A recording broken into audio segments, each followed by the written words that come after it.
Hello everyone, my name is Webweaver and welcome back to another exciting episode of World of Haru. And today, what we're gonna do, is, it's the Haru arc. We're gonna play Haru. Let's see. We're gonna pick this guy right here. He's gonna make the sound. And we are going to do, I think we're gonna do a classic, honestly. Medical History, Katak O Rasu. Now, back in the day, this was very difficult, but we weren't on the Smonk meta, we didn't have the vending machines back then, and by that I mean we just never used them. We'll use character, here's the thing. We're gonna use character exclusive perks only, because I'm tired of getting, parting gift, reporter's bag, and whatever the other one was that we've gotten 3 times in a row. I'm tired of that. I want to live a little. I want to get a Yakuza card, perhaps. Maybe. We'll go ahead and peep the lighthouse as well. And listen, I gotta be honest, I'm hot off the presses of... This isn't a YouTube run, but I'm hot off the presses of a very disappointing FTL run. I just kind of I feel like my run lost momentum, and so I just got bored during a fight, and I just hit hanger. I was in sector 4 or 5. I was trying out a new ship, which is, that is spoilers, because it's a new ship that we unlock, and it's actually a really weird and interesting ship. But I don't know, it has really good, defenses, and the crew is really cracked, but it's you don't have, a lot of room for customization, because I bought a crew teleporter, and then I bought a, I was trying to buy oxygen, because it's a ship that doesn't start with oxygen, and it said that oxygen would be the ship's final slot, and it's wait, what the hell? I don't have drone control, I don't have hacking, I don't have mind control, I just bought crew teleporter. You're telling me there's only 2 things you can add to this ship? That's crazy. But yeah, no, it's an interesting ship. It's really powerful, don't get me wrong, it's just not my play style, so I didn't really enjoy it.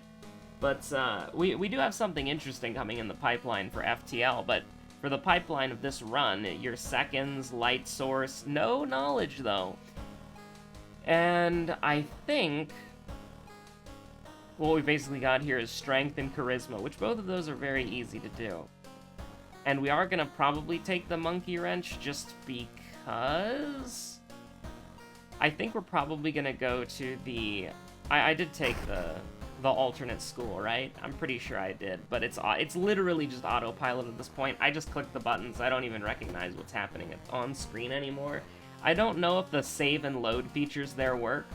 I genuinely don't. I would hope they do, but it's also entirely possible that they don't work. Are we gonna sell the bottle of water or the bandage? We're gonna sell the bandage, probably.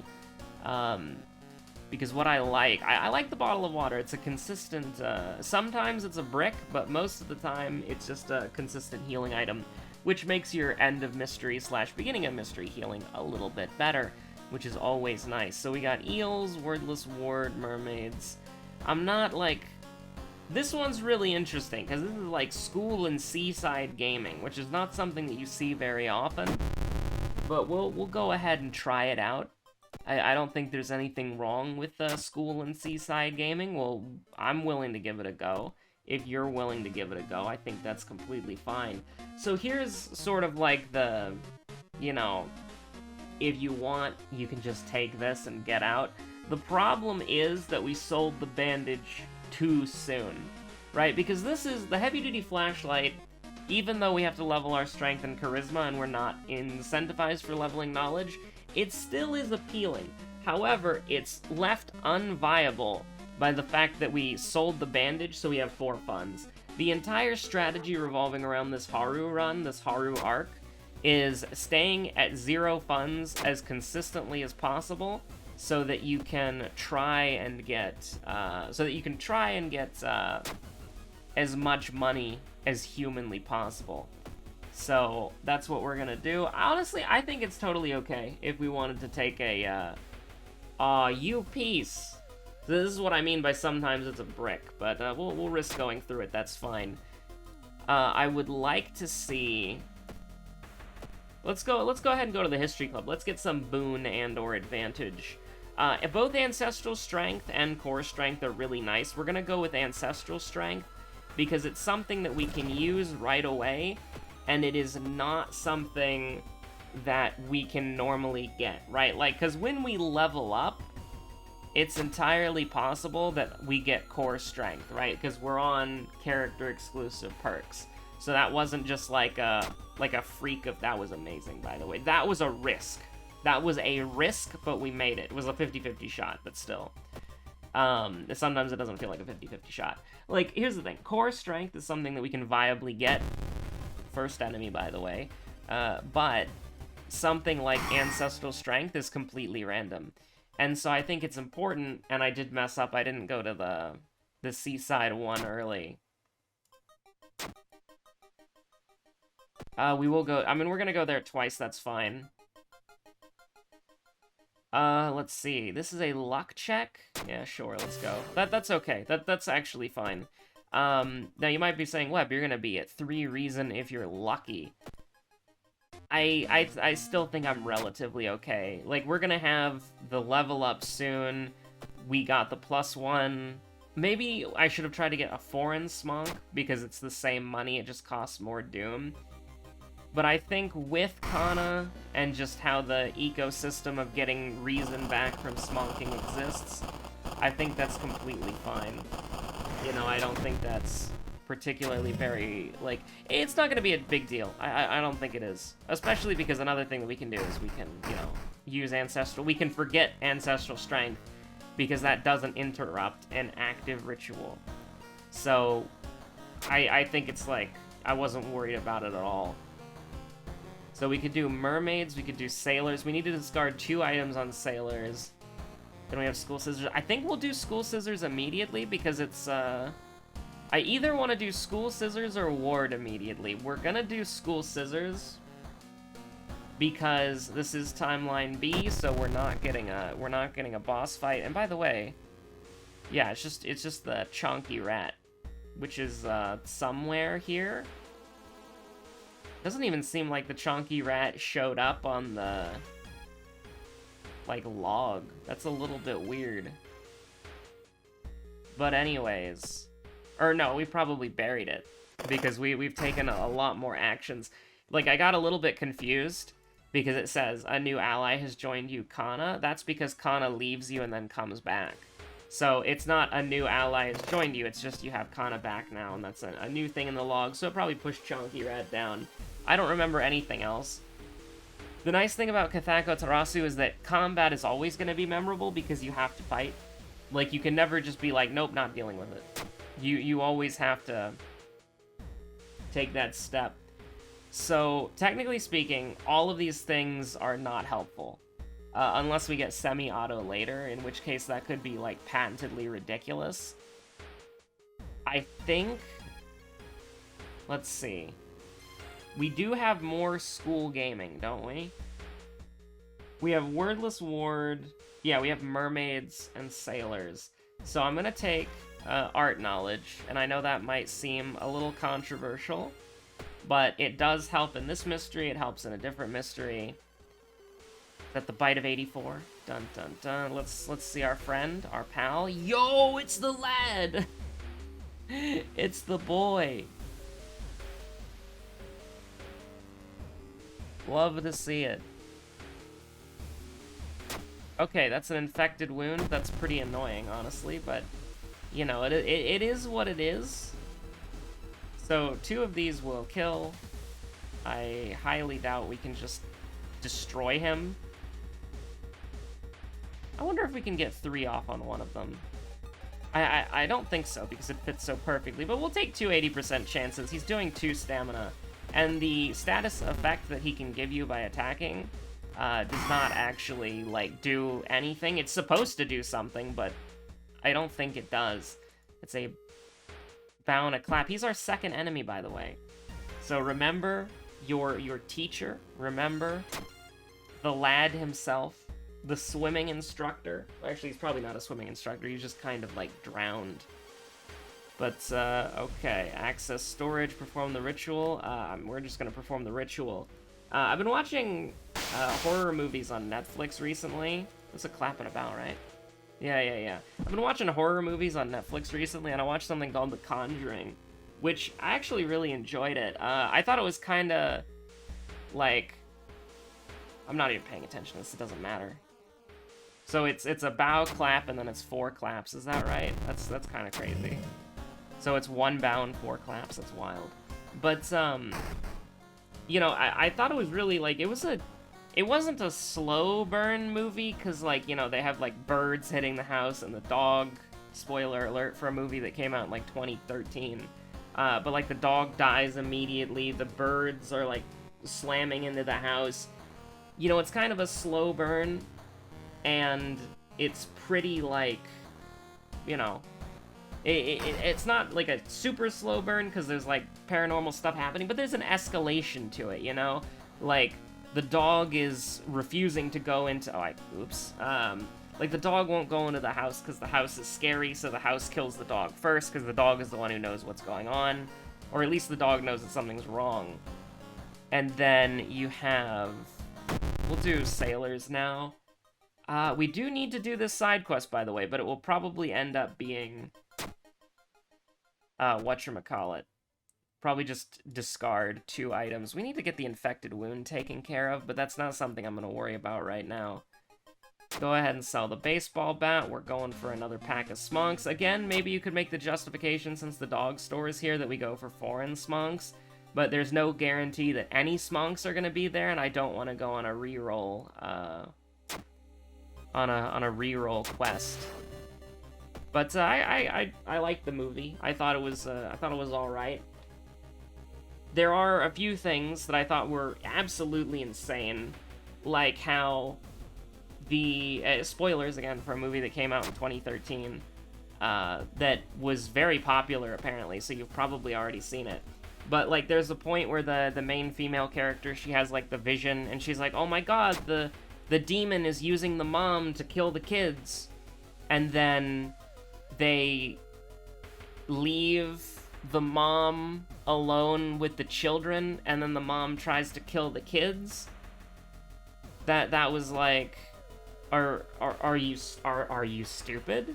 You were giving a lecture earlier on in the movie about how demonic possession progresses. You should know this, you absolute buffoon.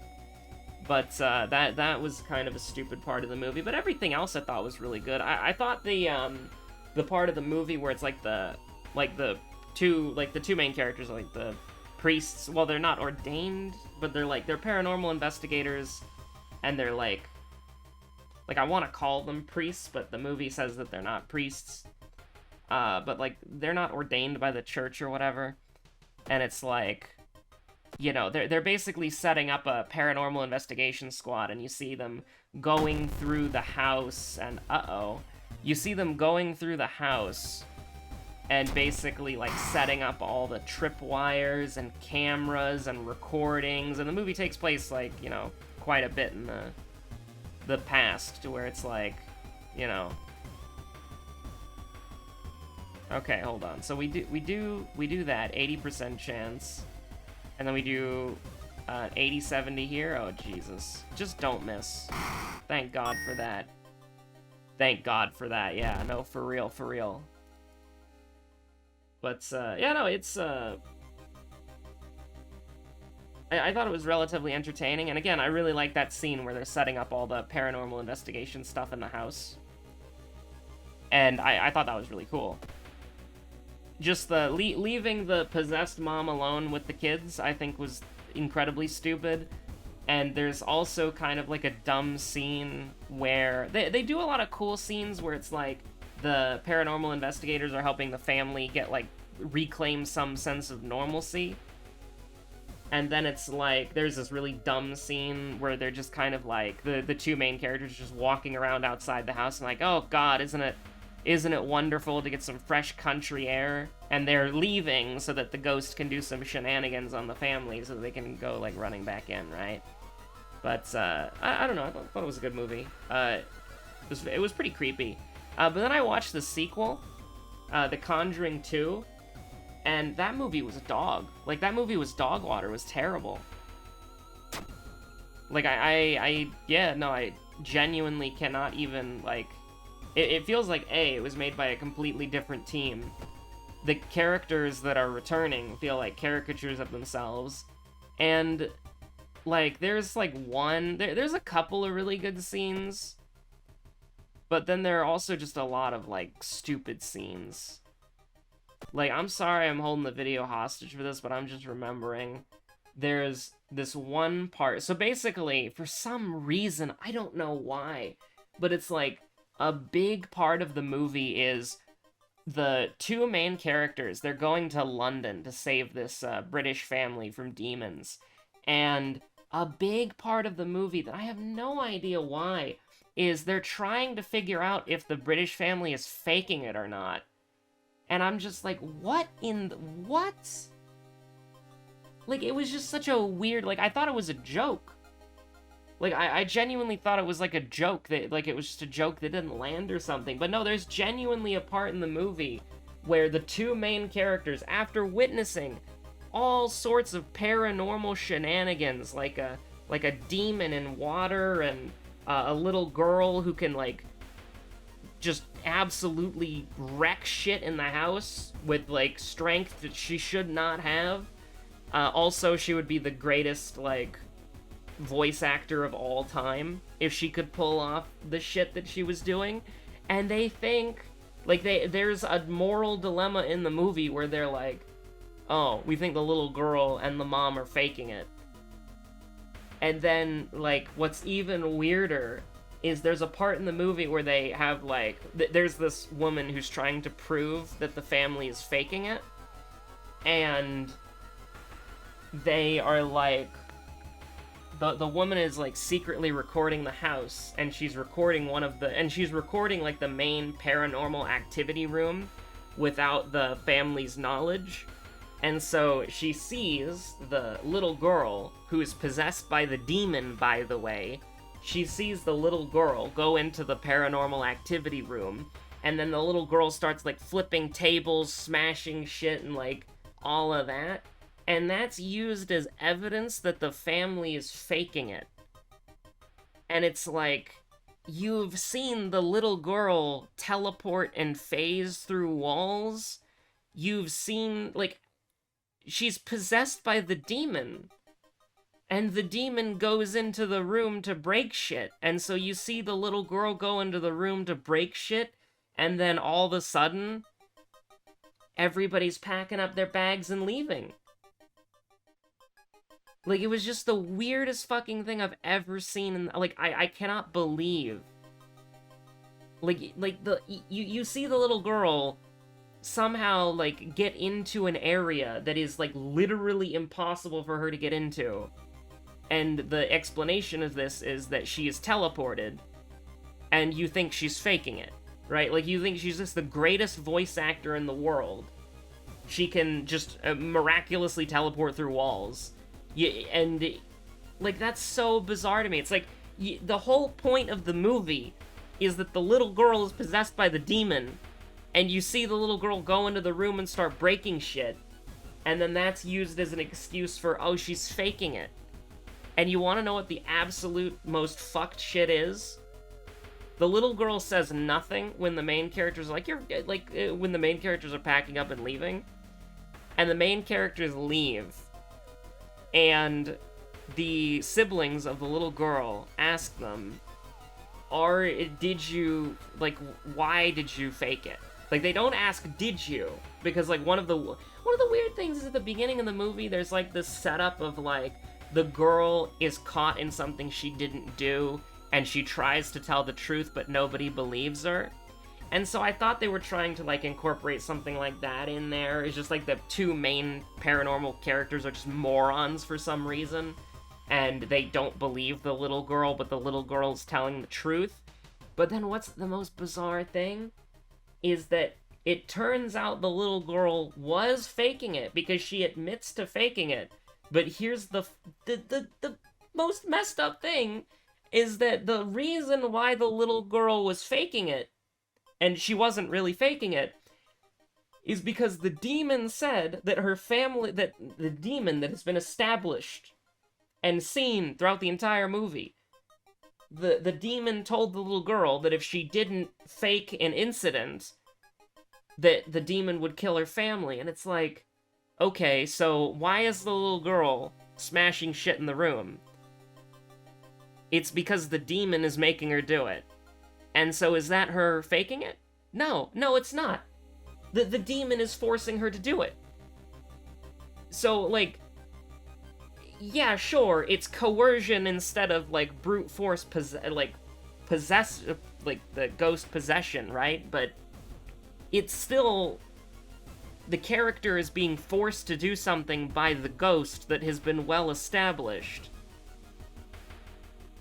All so that you can have this stupid scene where they rush back to the house to, like, save the day, right? Now, there was one thing that I actually really did like about it, is there was a really cool reveal with, like, the tape recordings, and that was actually the only moment of the movie that scared me. Like, at the very beginning where the nun is, like, messing with the lights, I was just like, just punch him, just punch him, just punch him, you know? Like, listen, just punch the painting. Just punch the painting. But, you know, it was, like, Conjuring 2 was dog water, alright? And so I'm gonna play the game now. I swear I'm gonna play the game now. But I started thinking about Conjuring and the Conjuring 2. Conjuring 1 was really good. I really enjoyed it. I might watch it again in the future, which is something that I can't say about 99% of movies that I watch. It's a good horror movie, and it's a little bit spooky. The Conjuring 2 is like it's like a haunted house show, I guess, but the characters act like morons. Like, actually, one of the things that's really interesting is at the very beginning, they call the cops, and the cops go into the house, and you're thinking, alright, nothing paranormal is gonna happen at all. And the cops won't believe them. And then they're gonna not have help. And then they're gonna have to reach out to the main characters. And then the main characters are gonna swoop in and save the day. But no, what happens is the cops go in the house, paranormal shit is still happening, and the cops are like, no, I don't get paid enough for this shit, we're out, sorry. We'll write a report, we'll back up whatever you want us to say, but we cannot do jack shit here, goodbye. And it's like, that is actually hilarious. Like, that's genuinely really, that's actually really good. And it's the cops backing them up that ends up with them getting on the news, and then the news contacts the church or whatever, and then the church calls to the main characters. But then the main characters don't believe the family, even though they see all the... I'm gonna play the game. I'm gonna play the game. I'm getting Stunlocked. I'm gonna play the game. I hate this. I hate it. I hate it. I hate it. The Conjuring 2 is bad. The Conjuring 1 is good.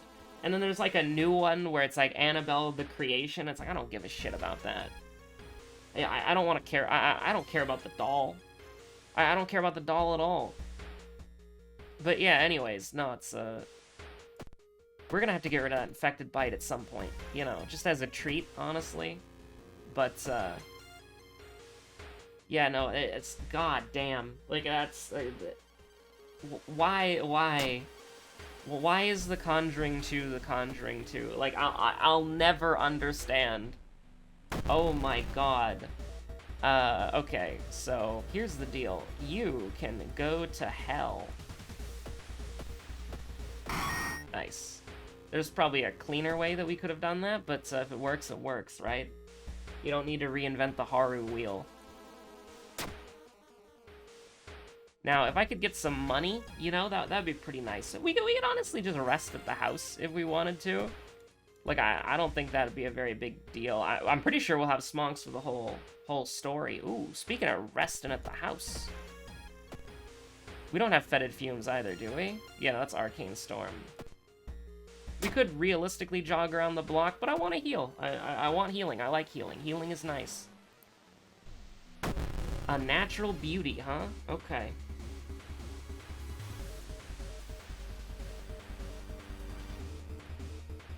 Do I want to do like a 70-70, or would I rather just do 9 damage once? I think that's probably fair. Because then we can just do this and everything is fine. Oh no, her face, it's broken! Okay, so I want to rest here. I think that's completely fair. We've got the Doom to spare. I remember Bloated Teacher. And I'm pretty sure School Scissors was my second mystery anyways, so I don't really have to think about that as much. I can't believe I remembered both of those things through the fucking Conjuring rant. But goddamn, the Conjuring 2 was bad. Like, it was, like, it made me laugh way more than it scared me. Like, literally just the tape recorder part near the end of the movie was the only time I was ever like, well, that's kind of freaky, dude. That was a good reveal, don't get me wrong, but it could have been done in any other goddamn setting, and not, oh, let's just look over the evidence one last time before we leave, teehee.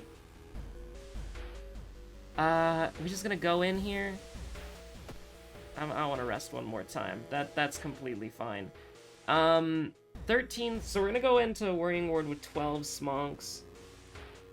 We might not have enough smonks for the actual fight, but we should be able to just run away unless the mystery goes disastrously poorly.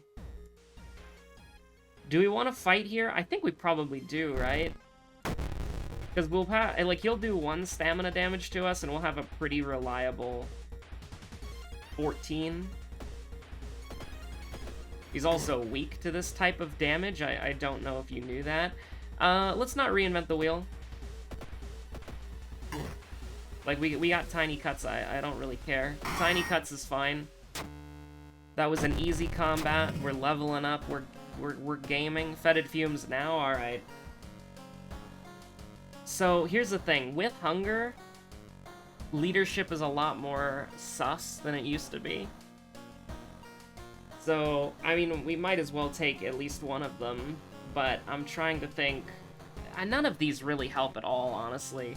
Like, we're probably gonna level up again, so I guess we can take Charisma, but it's not, I'm not happy about that. I'm not happy about that at all.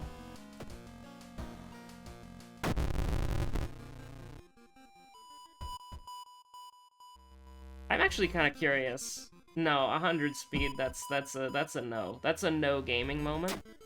So I would you can select 1 status and heal it for free. Don't mind if I do. Treat this wound.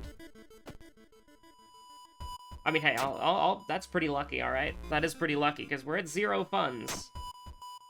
We're getting punched, we're getting roughed up. Haru, a local delinquent, breaking into the hospital to beat the shit out of the patients. Oh god, that is terrible.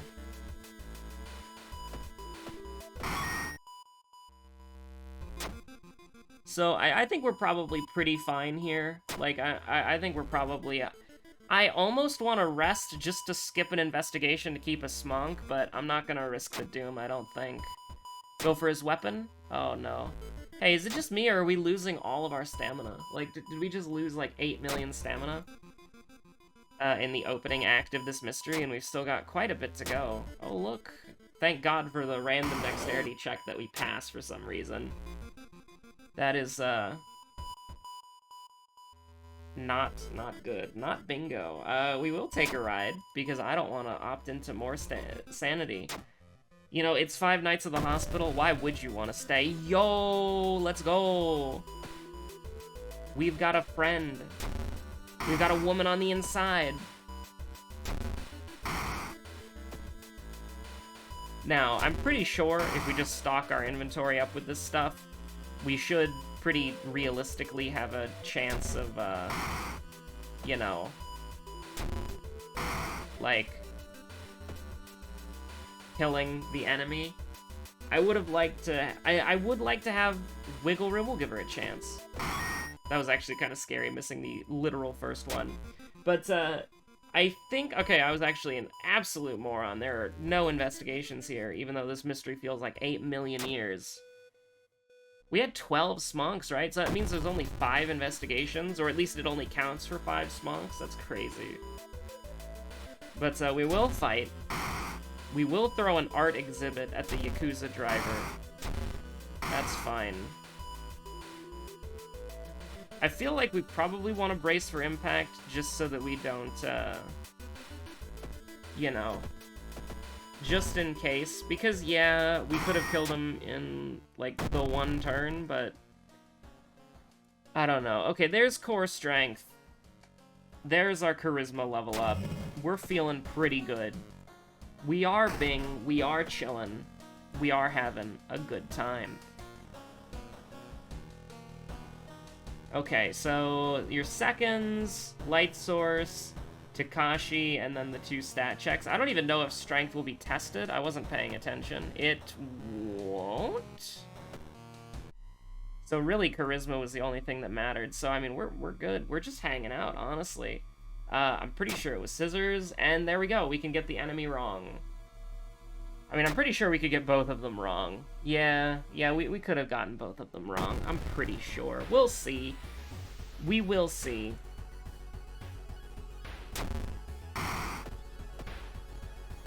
If we miss those last 2 attacks, that would be, like, the most tragic thing of all time. Oh my god. So it was Bloated Teacher, Fat Rat was the first one. And there we go. Yeah, we could have got both of them wrong. Even if we got hit by Takashi once, we still would have been fine. So, I mean, it would have been kind of sketchy, but we still would have been fine. So anyways, thank you so much for watching. My name is Webweaver. I will see you on the next episode of World of Horror. Thanks for putting up with the rant, TM. But I just, like, I cannot believe that, like, The Conjuring 1 was, like, so competent. Like, The Conjuring 1 was enjoyable. Like, it was a good horror movie. And then you get to The Conjuring 2. And then it's like... Okay, another problem with The Conjuring 2 is you are this, like, psychic lady who can see demons and visions, and you are being stalked by this demon nun that you're gonna see on all the marketing material, right? Some discount it-looking ass. But, you know, I don't know why I think of it like Pennywise so much. I think it's the mouth. But, you know, like, you wake up one day after being, like, psychically attacked. Or, no, sorry. This happens first, okay, before the psychic attack. But you've seen this demon before. You know what this demon is. It's been haunting you. You wake up, and your husband, who is also Mr. Paranormal Investigator, who believes you and trusts you, has painted a new masterpiece. You know, real Picasso hours, who's up? And he has literally painted that exact demon that has been haunting you, and you don't tell him about it at all. And furthermore, the demon is then in your house and is associated with the painting, and I don't think she tells him until, like, the end of the movie? So it's like, you know, if you know, you can probably say the same thing, but if my significant other had painted a demonic hell painting, and that demonic hell demon from that demonic hell painting started trying to murder me, I would probably, A, throw that painting in the fucking garbage, and 2, tell them, hey, never paint again. At least nothing that you get from your dreams, please. And that's how I feel about The Conjuring 2. It was pretty bad. Like, it was... Here's the thing. When the characters aren't acting like idiots for the sake of the story, TM, it's actually kind of alright. And I think some of the scenes where the... Like, I think some of the best scenes in both Conjuring 1 and 2 is when the paranormal couple are helping the families have some sense of normalcy in their life. I think that's honestly one of the... I think that's honestly the best scenes that they have in those movies, and I also really enjoy the quiet parts where it's like, it's building up to the scares, right? Like, maybe you hear a weird sound in the distance, but nothing happens. Maybe somebody has their leg yanked and they're getting pulled out of their bed ever so slightly, but when they wake up, they readjust, go back to bed. Next night, they get more violently pulled out of bed, and then it just keeps escalating from there, right? Like, I think the actual, like, the quieter moments that are building up to the tension are much better than the actual parts of the movie where it's like, ooh, spooky scary. Because, you know, it's like one of the weird things that both of the movies do. And I mean, 2 is a little bit better about this because they've got, like, the crooked man and the demon nun. But, like, 1 is really bad about this. Like, the scares, like, I was gonna say monsters, but, like, the spirits in 1 are literally just people. And it's like, oh no, it's a maid holding a knife. Wow, that's really scary. Like, I would be scared if I woke up in the middle of the night and there was a maid holding a knife standing above my bed, right? That would be very frightening. But in a movie, it's like, oh wow, she's just standing there. She really do just be standing there, though. You know, it's not really as frightening as, like, when they do, like, the crooked man and the demon nun, there's actually some monster design work that went in there, and it's like, yeah, that stuff is really good. That stuff is really nice. Some of those designs are unsettling. But, you know, for, like, a lot of it, it's like, hey, I'm an old man with an oxygen machine. Aren't I scary? No, not at all. It's not creepy at all. There's no scares there. Or, you know, oh, I'm a maid and I'm holding a knife, and look what she made me do. It's not really creepy at all. So it's like, when they actually, like, let the people who are designing the ghosts and the spirits and the demons, when they let them go sicko mode, there's actually some pretty cool and interesting things there. But a lot of the time, and I guess this is with a lot of horror movies, right? Like, it's just a person. You know, I saw this one horror movie, like, trailer on Netflix. Or was it on Netflix? I don't remember. But it was, like, this, like, kid. It was just, like, a kid with glowing eyes. And I'm like, damn, that's so wow. Holy shit, wow. That's crazy. The kid's got glowing eyes. Whoa. You know, but there's also some really good shots when, like, the paranormal activity's happening and people getting thrown around the rooms. There's a lot of weight to that. But anyways, have a good one. Stay safe out there. Bye!